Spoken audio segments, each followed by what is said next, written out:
Bonjour, bienvenue à la télé du Meeple, mon nom est Martin et aujourd'hui je vous parle du petit jeu Scout. Scout, si vous voulez en lire une critique complète, je vous invite à lire mon texte sur ce jeu sur le site Geekbécois.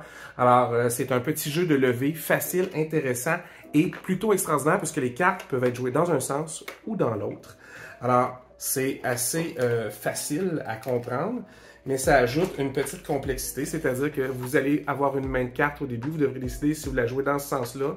Alors là, j'aurai des 6 et des 7, mais je pourrais aussi avoir des 8 et des 9 en la revirant de bord. Mais j'avais un 10 de caché, j'avais une 5e carte, comme ça. Et alors le 10, lui, cache un 6 de l'autre côté. Alors vous voyez, chaque carte peut être jouée et vous devez, tout début de partie, choisir si vous allez jouer votre main comme ça ou comme ça. Et vous ne pouvez pas changer de place. Vous pouvez sortir une carte pour la jouer. Vous pouvez ajouter des cartes à votre main, exactement où vous voulez, pour faire des suites, pour faire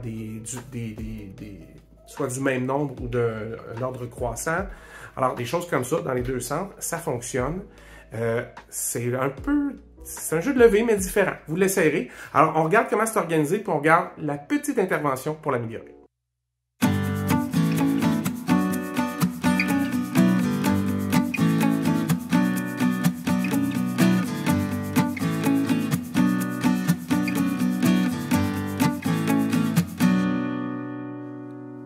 Alors, je vous montre, c'est vraiment, j'ai rapproché le téléphone tellement c'est petit, je vous montre ce qu'il y a dans l'intérieur du jeu Scout.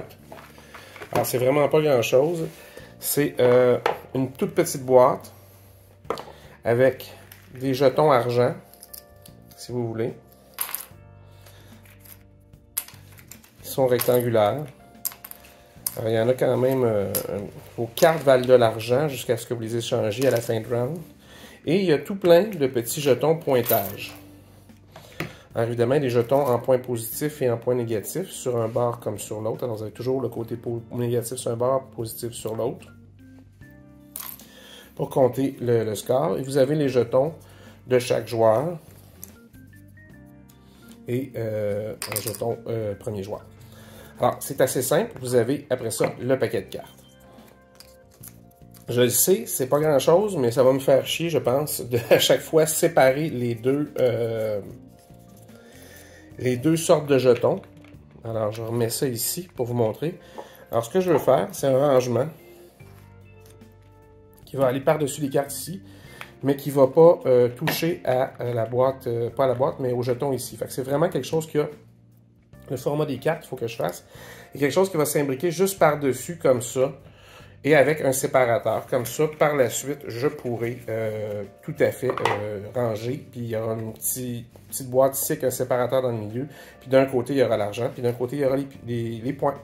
Alors, c'est simple, mais je pense que ça va améliorer l'expérience.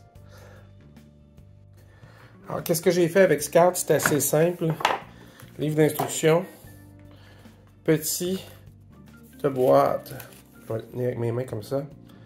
Alors, qui fait 2 cm de haut, pas plus. Elle a le format des cartes qui sont juste en dessous. Alors, vous avez les cartes, les jetons de chaque joueur, les 5 joueurs potentiels ici. Et vous avez une boîte avec un petit séparateur au centre, dans la même couleur que la boîte. Avec d'un côté les jetons argent, de l'autre côté les jetons points, avec le jeton premier joueur. Vous remettez ça ici. Alors, c'est fait exprès, ça arrive juste, bien flush. Et j'ai gardé les instructions en anglais et les instructions en français, au cas où, des fois, il y aurait des contradictions dans les deux.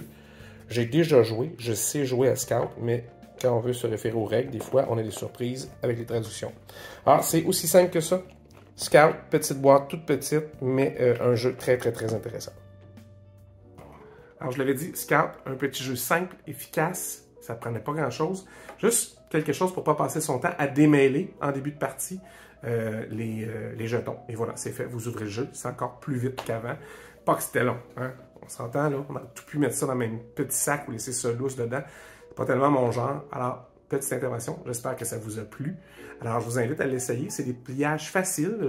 Si vous retournez dans ma vidéo sur mes pliages préférés, vous allez retrouver comment les faire. Vous pouvez aussi rejoindre les ludistes origamistes sur Facebook. Ça fait plusieurs fois que je vous le suggère, mais c'est une excellente source d'inspiration pour toutes sortes de pliages aussi intéressants les uns que les autres, spécialement pour vos jeux de société.